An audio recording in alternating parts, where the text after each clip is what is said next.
Hey guys, Julian here with another anime review. So, this anime was suggested to me by a person in the comments, Issy Boy. So, I decided to take a look, but due to personal things, it took me about 2 months to get this done. But finally, I can say this, it's partially done. Ta-da! So, today we're going to be taking a look at Saekano, How to Raise a Boring Girlfriend Season 1.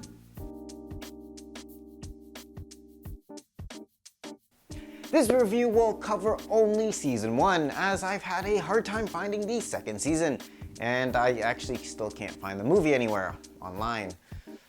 I'll explain my gripe with this in another video, and Season 2's review will follow shortly. So let's get started by taking a look at Season 1, shall we? Our main character, Tomoya Aki, is just like me, a blogger about anime and other anime-related items. One day he meets the most beautiful girl, which inspires him to make the ultimate dating sim. The one that will make everybody cry. But this leads me into the first pain with the series. The series starts out with episode 0, and this episode did absolutely no explanation and no setup at all. But it was just mostly ecchi and fan service. This was an issue for me because I felt as it should have been at the end of the season. For example, Katou feels very different from her character at the start of the anime compared to episode 0. This painted a false narrative for me because she is the boring girlfriend, which the anime is titled after. Katou is a normal, not yet fleshed out character according to Aki, who wants to make her the heroine of his visual novel. The fact she agrees to his very forward request so easily felt kinda off, like she had to have either nothing to do or maybe there's more onto her. Katou's relationship towards Aki really feels like they are dating, like she does a lot for him before they even really get to know each other. But I'm gonna discuss their relationship later on. So another main point about this story is that the game that they are making is like a metaphor for Aki's life with each of these girls. They add a bit of themselves into the story.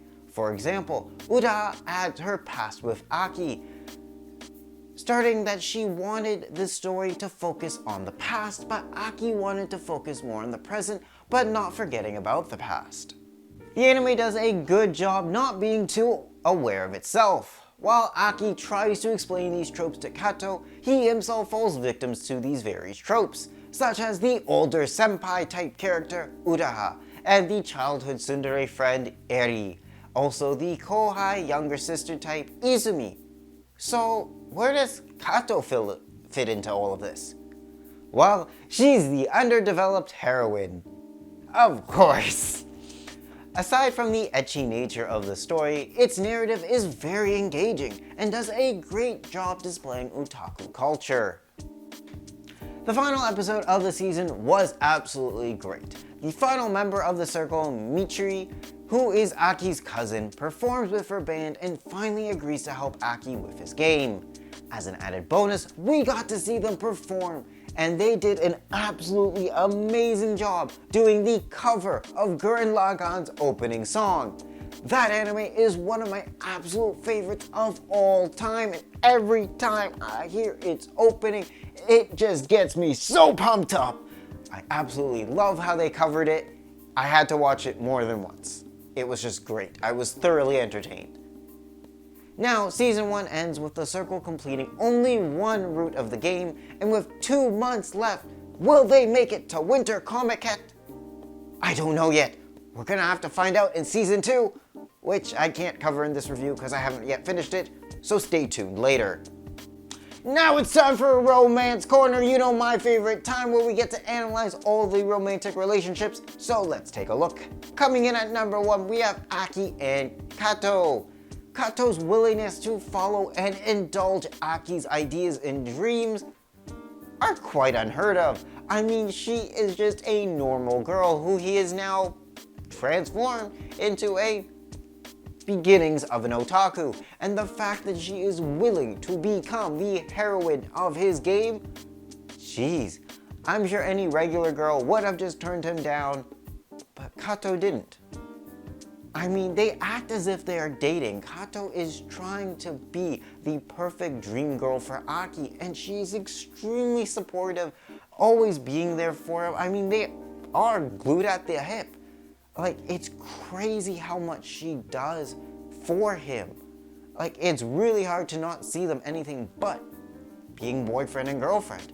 I mean, I think as the series progresses, I think we'll get to see them grow closer, and I really hate this, but I'm wondering what's gonna happen to them in the movie. I mean, I know I'm just about to start season 2 personally, and I think they're gonna grow closer together in season 2, but I think that final movie is what's gonna drive it home for them as a couple. Next up, we have Aki and Utaha senpai. Their past is that Aki discovered her work as he was just scrolling along in the anime world and discovered that she was an up-and-coming author, and he basically exploded her work. This made her absolutely feel great, and she was so happy that her work was now recognized. He was so deeply engaged in her work, and she started to kind of develop feelings towards him because she was just so honed in on her work, so obsessed with the world that she had built. She had never felt as if someone had cared about her and her work in that way. She wanted to gain his approval and wanted him to become a creative partner with her on board with her work back then, as she was writing her series. Unfortunately though, he outright rejected her, stating he just wanted to be a fan, which is basically like saying, "Oh, I just want to be friends." That is honestly cold, but I can also understand where he was coming from. He didn't want to influence her work and influence her story. He wanted, because he fell in love with her story as it was created by her, and he didn't want to touch it in any way, tarnish it. But at the same time, I can understand from her perspective, he was a big fan. He was someone important to her, someone she wanted to live up to his expectations, which is a very tricky place to be in. And I mean, it also gets hard when you start to have feelings for the guy. So I can see why she fell for him and his deep love of her story and anime. But I'm curious, I don't think they will actually last as a couple, and I mean, I don't think they will get to that point. Aki is in his own world, and he's already kind of found his dream girl. It just kind of feels like she's just supporting him the best that he can, and eventually I think Utaha is going to end up moving on, and she's going to find somebody else. But for this brief period, while she's still infatuated and still quite in love with him, she's going to still support his dream and help him with his game. Next up, we have Aki and Eriri. They have been childhood friends, but they could never quite explain their feelings towards one another. But this is because of their unfortunate past. Eriri stopped being friends with him in elementary school in favor of prioritizing her image and creating a new group of friends and distancing herself from otaku culture, which is quite weird considering she becomes a huge doujin artist and becomes quite big in that whole otaku world and ends up selling at comic every so often, and the fact that she drew some pretty blue images. I mean, I still can't get over the fact that her parents actually go and sell her work for her because she is underage. I mean, damn, talk about really supportive parents. But they do expect her to keep a very pristine and well-kept image of herself as to not embarrass her father. So I can kind of understand why she had to distance herself from Aki, but it doesn't seem like it completely barred her from being friends with him, but she took it that way, and unfortunately that created a rift between them, and Eriri became more of a tsundere type towards Aki. So she's kind of stuck giving him the cold shoulder, but at a distance she does still have feelings towards him. But just like Utaha senpai, I don't think Eriri will end up with him. It is pretty clear Aki does have feelings towards Katou, and I think Katou does have feelings towards him as well. And as we continue on with this story, I think those will kind of surface and we'll be able to see it. But I think Eriri will as well move on from Aki after being infatuated, but I am happy for the time being that she is willing to help on his dream game. So I'm curious to see in season 2 how far they get. Now it's time for the 3 reasons why you should be watching this anime. Number 1 is the otaku comedy. It's not just funny, it's otaku level funny. I mean, I love how they related otaku culture and how they were able to slip in otaku based jokes. It made it more engaging for me because I understood the jokes and they were quite funny. They weren't just generic based humor, it was relatable humor. And that's what made it even better, because you would see Aki nerd out and geek out, but whenever those like trope comedies would come in or those trope lines, it was just great to see. Number 2 is storytelling. Aside from it being ecchi and fan servicey at times, it does actually have a really good story. It does follow Aki trying to build his dream game, making Katou his dream heroine. And it was really great to see that how things go along, how the writing scenarios go, how drawing the artwork comes to be, even a bit of the coding in the back end, and seeing how music gets created.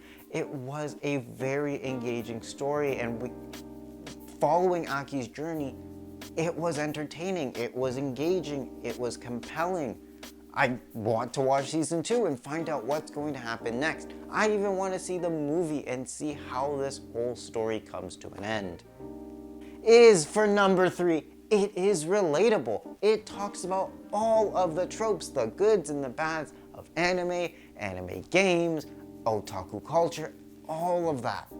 It is so relatable because we live this to this day. That's what was so great about it, because he is trying to build a game for otakus while being an otaku himself and understanding this while trying to explain it to a newbie, to a complete normie. It was great because we've all probably been there where we try to get our normie friends into anime, and we all had dreams that we want to maybe build games or write our own anime or do our own manga, and this anime captivates all of that. All of these great creators of anime and doujinshi and manga, it's quite relatable to see all of that.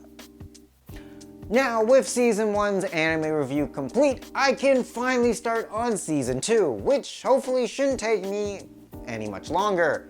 So until then, I will wrap up this video and give you my closing thoughts on Saekano in another video. Also, if anyone actually does know where I can watch the movie, please let me know down in the comments below. Alright then, I hope to see you all in the next video. Take care now. That final episode though, I really wasn't expecting that we would get an idol performance in this anime, much less that they would be doing a cover of the Gurren Lagann opening song. Like, when I just came on, I was like rocking out, going yeah! I loved it so much. Like, I have to go watch it again. I gotta go.